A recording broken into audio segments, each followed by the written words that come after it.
Olá, aqui é Pai Dermes de Xangô e mais uma aula do nosso curso de Teologia de Umbanda, uma parceria entre a Tenda de Umbanda Caboclos de Bó e Zé Pirintra das Almas e o canal Saberes de Axé.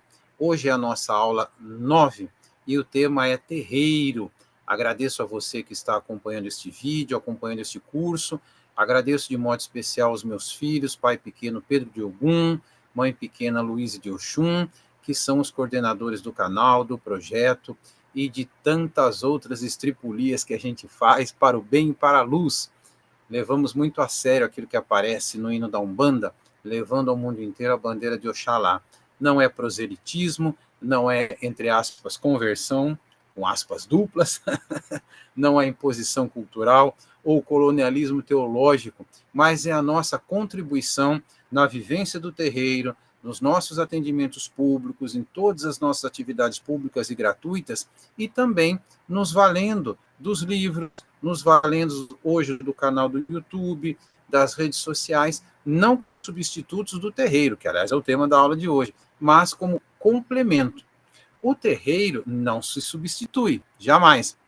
O terreiro, falamos um pouco disso até na aula 8, ele tem vários nomes, ele pode ser conhecido como tenda, como ilê, como abaçá, como terreiro, como roça, enfim, são como centro, não é, que lembra muito mais o espiritismo, são nomes que não estão na tenda espírita Nossa Senhora da Piedade, né? Ela se apresenta como tenda, dando a ideia de simplicidade, a primeira casa oficial, para entender por que chamamos a Umbanda como religião constituída oficial a partir de 1908, não negamos o que veio antes, o que vem ao mesmo tempo e o que veio depois. Assista às primeiras aulas para perceber o porquê disso e também outras visões, o contraditório, por aí vai. Mas o que eu quero ver com vocês é que o termo inicial era tenda. No entanto, dada a diversidade regional, cultural, etc. e tal, nós temos outros nomes. O terreiro nos lembra terra, nos lembra pátio, nos lembra zona rural, nos lembra pé no chão, né? De qualquer forma, o nome que for, nós entendemos o terreiro como uma comunidade terreiro, uma comunidade que se organiza como família, conforme vimos também na aula 8, família de santo, popularmente, entendam esse santo, brevemente falamos disso também na aula 8, uma família de axé, se assim preferirem, porque o termo, inclusive, ele é o mais adequado.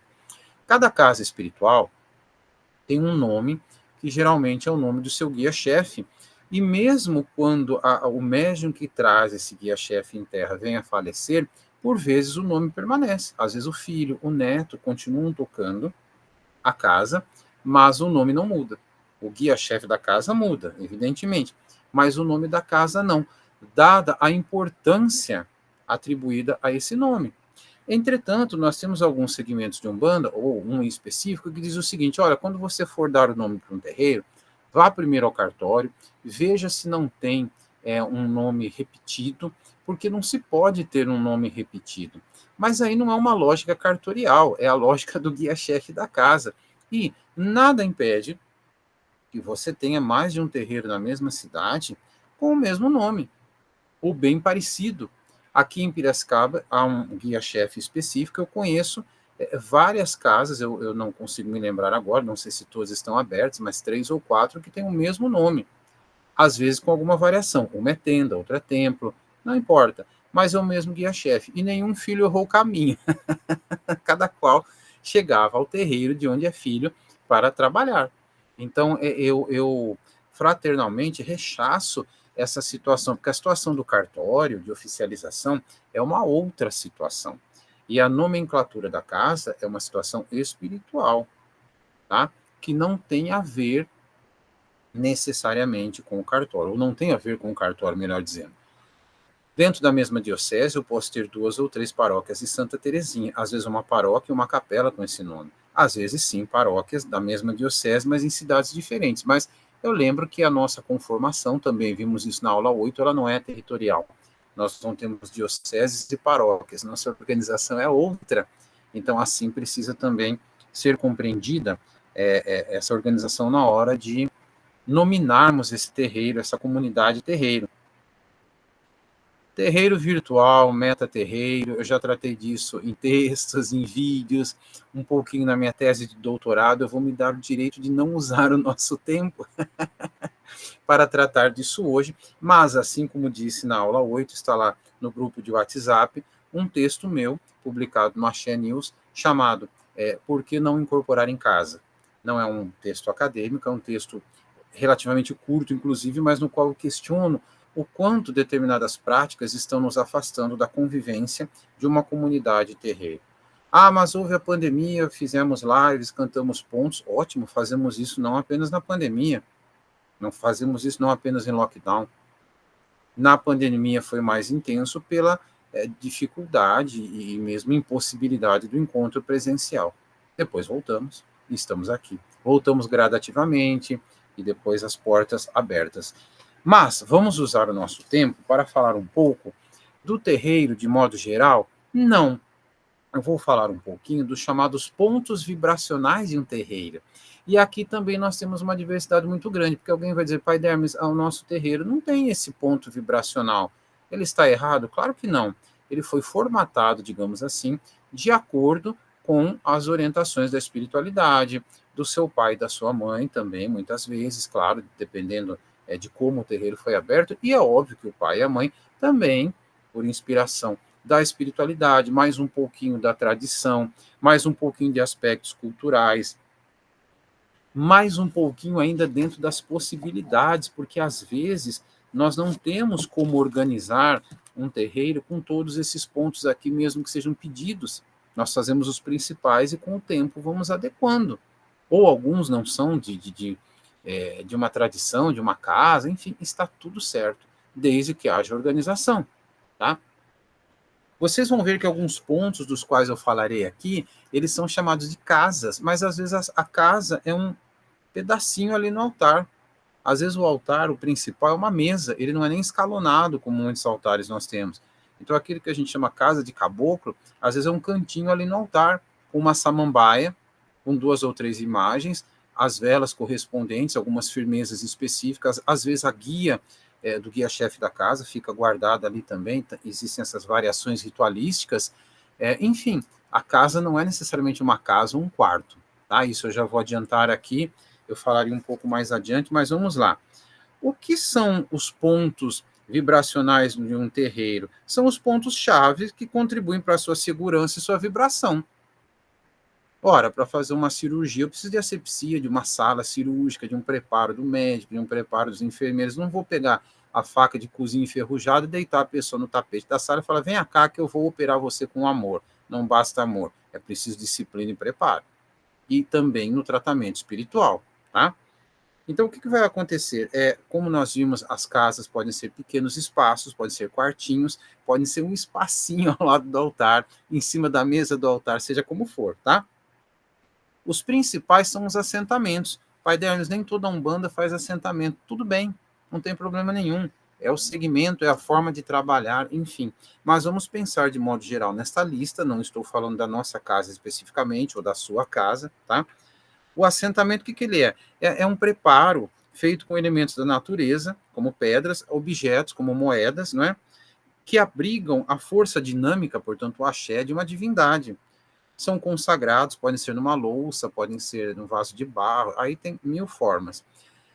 O axé da divindade ou também de guias, porque há umbandas que também fazem assentamentos de caboclos, por exemplo, ou de orixá, ou de exus entidades, dentre outros, né?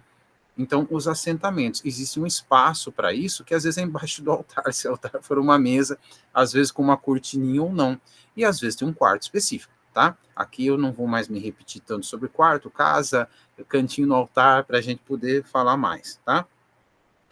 No terreiro, de modo geral, acontecem as firmezas. As firmezas são diferentes do assentamento. Eu vou firmar, geralmente é uma vela, pode ser uma bebida, um fumo, para potencializar, para fazer a segurança, para trazer a energia do orixá, do guia, seja qual for, para um trabalho específico. É um ato magístico, é um ato de fé, que não deve ser mecânico, tá? Eu li recentemente um texto, apareceu, achei muito interessante, que é assim, firmar uma vela não é o mesmo que acender uma vela, porque firmar é um ato, ele tem uma intenção, ele tem uma ritualística, ele tem uma concentração. Acender, eu vou lá e acendo a vela como quando apaga acaba a energia em casa, a gente acende uma vela sem propósito, sem cuidado, sem nada, tá? A tronqueira, olha que legal. A tronqueira é um local muito sério, muito especial. Geralmente a entrada do terreiro, às vezes, não dá na casa. Às vezes a tronqueira é no fim da casa. E aí?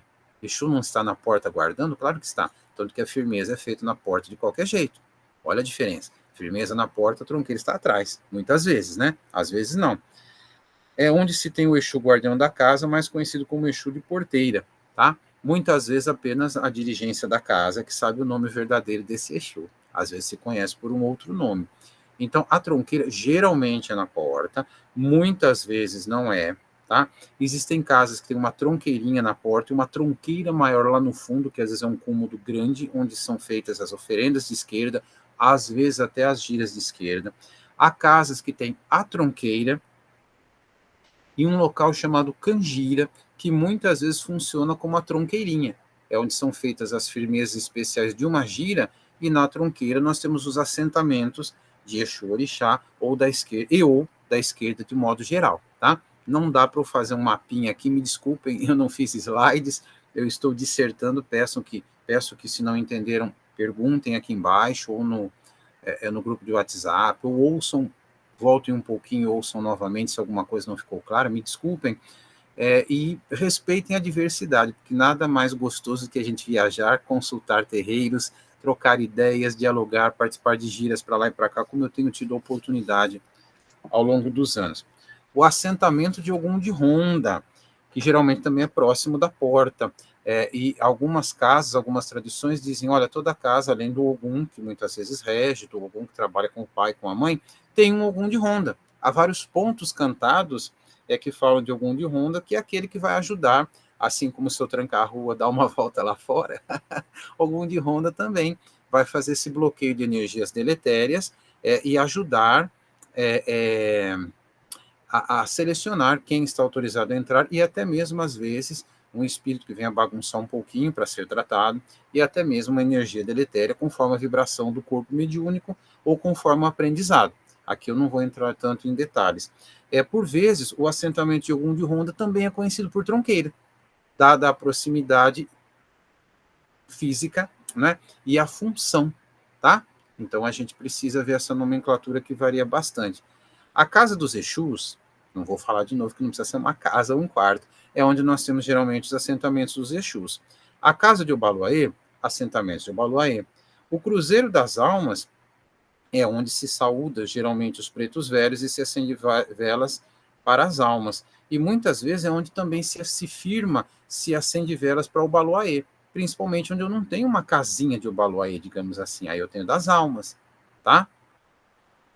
Casa de caboclo, a mesma situação, só que para o caboclo, que pode ser o caboclo fundador da casa, ou outros.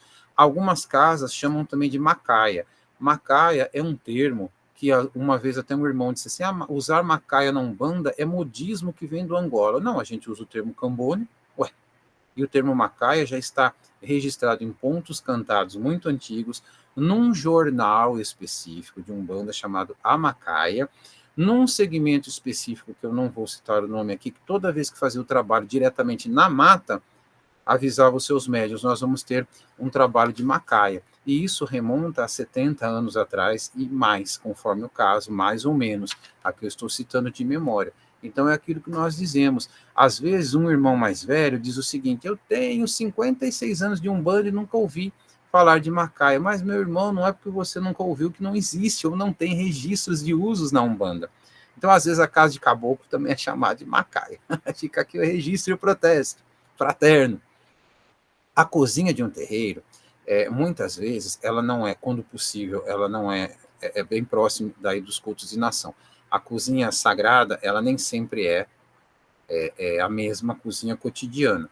Por vezes o terreiro usa a mesma, geralmente usa a mesma cozinha para tudo, e às vezes o terreiro nem tem cozinha, conforme o lugar alugado, emprestado, enfim. Então, as comidas votivas e de festas também, que vão ser consumidas também pela comunidade, são preparadas com determinados cuidados, porque afinal é tudo sagrado, tudo ritualístico, na casa do pai ou da mãe, na casa de um filho, na casa de uma Iabacê, que é a cozinheira sagrada, assim como nos cultos de nação, Algumas umbandas também têm a chamada Iabacê. A cozinheira específica não significa que só ela vai fazer as comidas, porque às vezes ela não está presente, não pode, então outros médiums farão com o mesmo respeito, mas ela é encarregada geral, tá? E não é só encarregada, repito, pela questão da comida em si. A Iabacê é uma função importantíssima, e Iá é mãe, ela é a mãe da cozinha, a mãe do alimento, é ela que alimenta, digamos, uma linguagem bem simples, tanto os orixás quanto os filhos da casa, tá? Muito bem. O centro do terreiro, quando possível, porque às vezes o espaço é alugado, não se pode mexer no chão, não se pode tirar a lajota, o cavar, ou sei lá o quê, muitas vezes no centro do terreiro tem-se como coluna energética uma série de fundamentos. Às vezes eu não posso cavar, Pai Dermes, não posso quebrar o chão, mas a espiritualidade pediu que eu deixe ali um cesto, uma quartinha, um quartilhão, com alguns elementos. É a mesma função, tá? E em outras casas, não. Não se tem esse centro físico, no sentido de potencializado com materiais, com elementos, com fundamentos, com assentamentos, mas os guia-chefes, uma série de ritualísticas, cuidam desse chão, desse centro da mesma forma. E da mesma maneira, pelo mesmo princípio, o chamado ariaxé, que também é no centro do terreiro e fica no alto. E alguns conhecem, os termos variam também como cumieira, tá? Nem todas as casas conseguem fazer isso, ou fazem. Algumas fazem, mas não conseguem. E não, nem por isso os guias-chefes da casa, quando vêm em terra, principalmente, deixam de cuidar, seja do chão ou do alto, tá? Seja por um gesto, por uma defumação, por uma espécie por um... Me desculpe, eu esqueci o nome desse gesto agora, que se usa muito no passe. Mas não deixam de cruzar, não deixam de reverenciar, e os filhos, os médiums, também são ensinados. Há casas, inclusive, em que a cumieira, embora ela seja no alto, por vezes ela é reverenciada no cotidiano, num dos cantos da casa. Aí é um aprendizado com cada pai, com cada mãe, conforme cada tradição. Evidentemente, a cumieira é em cima, mas na hora da disposição da gira, na hora de se saudar certos pontos, um ponto específico, muitas vezes é do orixá que cuida da cumieira da casa, e isso é ensinado, tá? Depende de cada casa, de cada segmento. O congá, de modo geral, é onde fica o altar em si, tá? Os otás, as pedras preparadas especialmente para isso, onde se colocam as oferendas, os objetos litúrgicos e outros.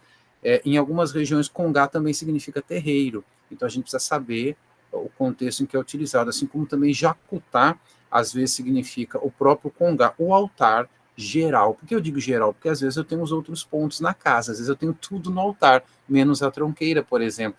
E mesmo assim, em algumas casas, às vezes a tronqueira, ela é embaixo do altar, num cantinho assim. É o que dá para fazer, é o que dá para organizar naquele espaço. Nós vamos encontrar, é uma diversidade muito grande, tá? Casa dos orixás é onde eu tenho os assentamentos dos orixás, sejam aqueles que trabalham com os pais e mães, sejam com os médios em geral, quem tem assentamentos. O para-raio, a gente não encontra em todas as casas não dessa forma. Há outros procedimentos. Algumas tradições nem conhecem. O que é o para-raio? É um local que geralmente é sob, né, ou seja, abaixo do congá, abaixo do altar, para descarga de energias negativas, né, durante as sessões. Ele é composto geralmente de elementos protegidos e encimados por uma barra de aço, que perpassa uma tábua com um ponto riscado de descarga. Existem casas, por exemplo, em que se usam bastões para limpeza da aura, e os mesmos são descarregados no para-raio. Há outras casas que não têm o para-raio, mas não significa que não haja descarga. Seja pelo uso de vela, seja por tantas situações. Às vezes um guia que incorpora no final só para isso, outras vezes não existe essa incorporação, entre aspas, só para isso. Há várias maneiras. Ninguém se sinta desassistido achando que é só assim que se limpa. É assim numa casa, conforme a orientação da espiritualidade e a disponibilidade do espaço.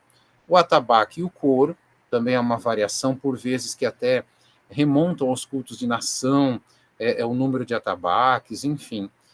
A curimba, né, chamada, que é o nome do toque e do canto, tá? Que é quem puxa os pontos cantados, né? Por mais que a gente conte com todos os médiuns, todos os visitantes, é alguém que coordena. Você tem os ogãs ou atabaqueiros, de aula anterior, e você tem a curimba de modo geral. Há médiuns que, de incorporação ou não, às vezes ficam o tempo todo puxando pontos. Se são de incorporação, dividem-se entre puxar os pontos e incorporar. A chamada assistência que a gente aprende ao longo do tempo, embora o termo seja consagrado, a chamar de visitantes, irmãos, amigos, porque assistência dá a ideia de passividade diante de um espetáculo, embora haja espetáculos muito interativos, né, em que a plateia participa bastante. Mas como assistência lembra plateia, então, com o tempo, eu também estou parando de usar o termo assistência. Às vezes eu uso, está tudo certo, mas é um questionamento. A gente pode ser mais, usar uma terminologia mais adequada, até porque esses irmãos, sabendo ou não, eles também contribuem e muito com a vibração do ambiente, tá? Doando ectoplasma. Alguns vêm tão perturbados que têm energia bastante mobilizada para não atrapalharem. Contribuem também, por vezes, financeiramente com as festas, etc. e tal. Existem irmãos chamemos assim, assistência, que às vezes estão há anos e são mais participativos que muitos médiuns de corrente, colaboram com tudo, se podem financeiramente sim, se podem com doações sim, ajudam a carregar bancos, ajudam enfim, tantas situações. Quem vai a um terreiro precisa entender que não é chegar a incorporar, tem regras. Existem casos em que sim, irmãos visitantes se incorporam, existem casos em que não, eles têm que, por disciplina, segurar como os... eu posso incorporar? Os guias falam, não, você vai segurar, né? Não é o momento, tá? É importante, por exemplo, aqui um depoimento, Tenda de Umbanda, Caboclos de Bois, é Pirintra das Almas. No livro de presença, ao lado da folha de assinatura, tem um recado enorme para médios e visitantes, muito educado. O recado não é aqui, eu vou falar de uma forma mais simples. Desligue o celular, né? Antes, durante e depois da gira. Se precisar chamar o Uber, chamar alguém, depois você chama. Óbvio, né? Mas assim, antes da gira, porque eu preparo. Durante a gira, por razões óbvias. E depois da gira, pela interação. Tem um café, tem um almoço, conforme o dia, quando nós ficamos o dia todo. Então, participe, dialogue, olhe as pessoas nos olhos. Isso vale para médiums e vale para visitantes. Às vezes eu vejo e espero um pouquinho para falar depois, até porque eu falo em geral. Às vezes, conforme o caso, eu peço, olha, por favor, desligue, olha o recadinho lá no livro de presença. Então, eu acho isso muito importante, sim. Porque, mas na minha casa todo mundo come com celular, à mão e ninguém se olha, ou é a televisão, ninguém se fala. Pois infelizmente acontece na sua casa, vamos tentar mudar? Agora no terreiro a gente já faz não acontecer. Quero terminar esta aula falando sobre um projeto chamado Projeto Terreiro Itinerante, que eu toquei durante alguns anos aqui em São Paulo. A nossa casa, originalmente, ela surgiu em Blumenau, Santa Catarina, teve várias sedes. Aqui em Piracicaba nós estamos já há alguns anos e tocamos na casa de uma filha que empresta o espaço.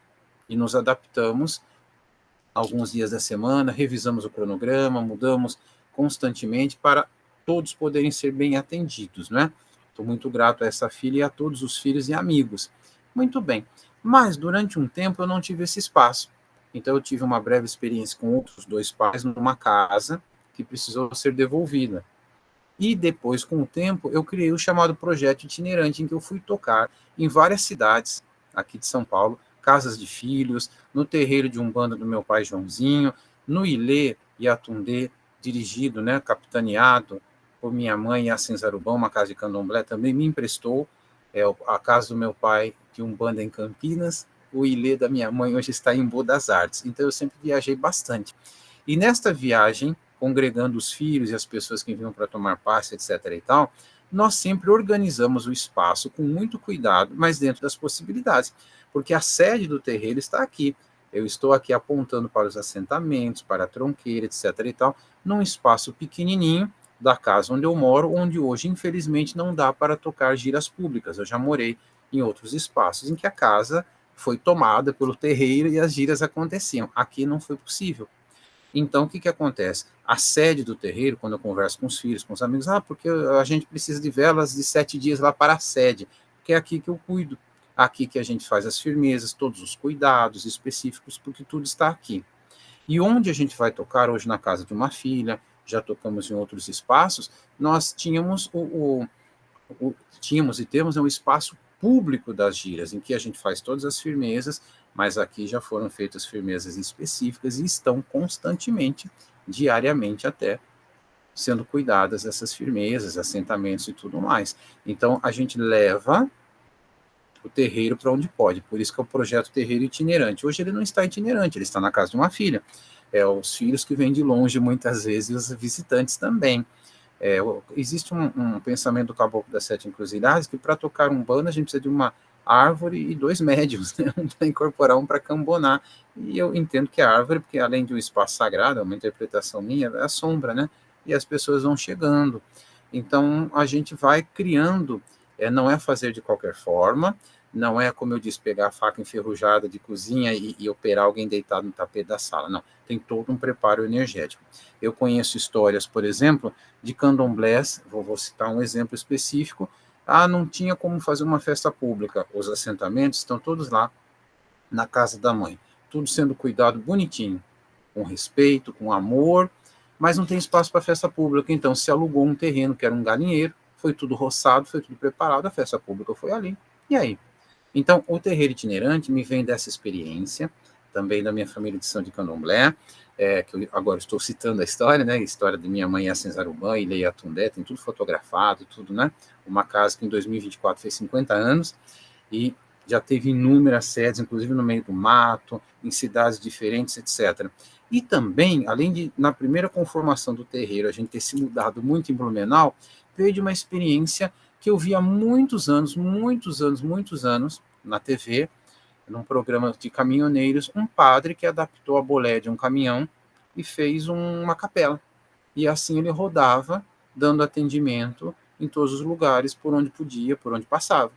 Então, isso faz muitos anos que eu vi, tem a experiência aí do candomblé, tocado, festa pública num terreno que foi galinheiro, a necessidade, o desejo, porque eu digo assim, a gente não se torna pai ou mãe só para cuidar dos próprios assentamentos. Isso é muito fácil, muito bonito, muito interno, muito gostoso, não é? Porém, a gente se faz pai e mãe para cuidar da comunidade, de encarnados e desencarnados. Claro que a gente cuida aqui também ao pé do santo, como se diz popularmente, mas existe a necessidade da gira. A gira é o nosso ponto principal da liturgia do encontro. Entretanto, se eu não me preparo para ela, isso é um tema para uma outra aula, por isso que eu escrevi um texto recentemente dizendo, olha, na vida de um médium, até numericamente, estatisticamente, a gira corresponde a 10%. Mas isso não significa que ela valha menos, pelo contrário, significa que antes e depois eu tenho 90% para adequar de preparo e de trazer essa gira para o meu cotidiano.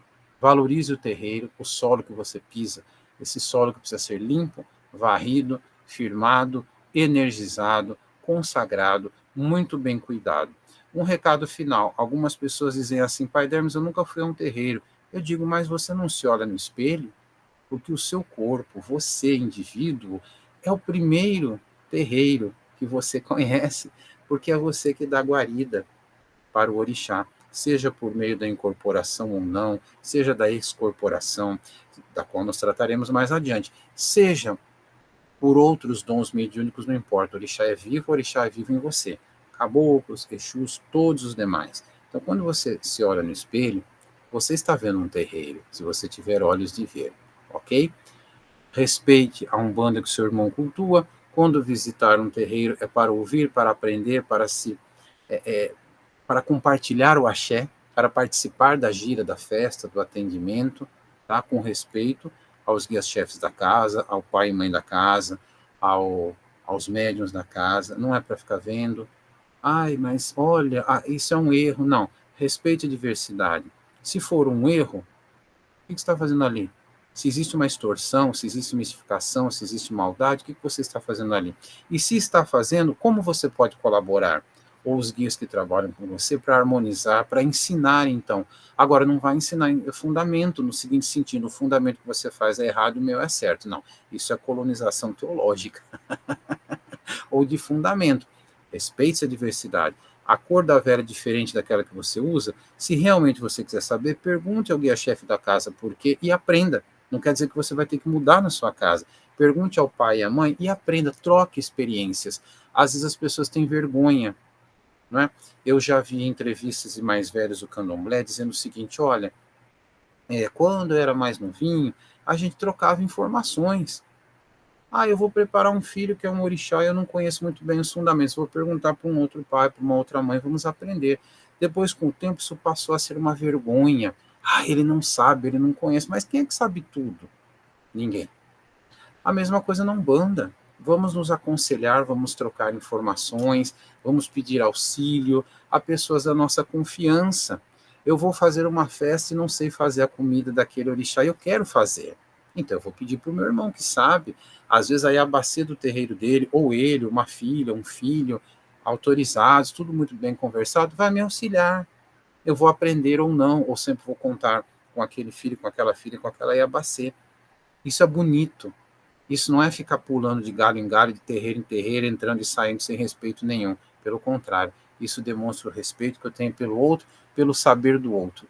Axé não se divide, axé se multiplica. Eudásio Tavares, candomblecista e autor de livros sobre orixás. Um baiano retado, já está no plano espiritual, mas está acompanhando a gente. Abraço, gratidão e axé.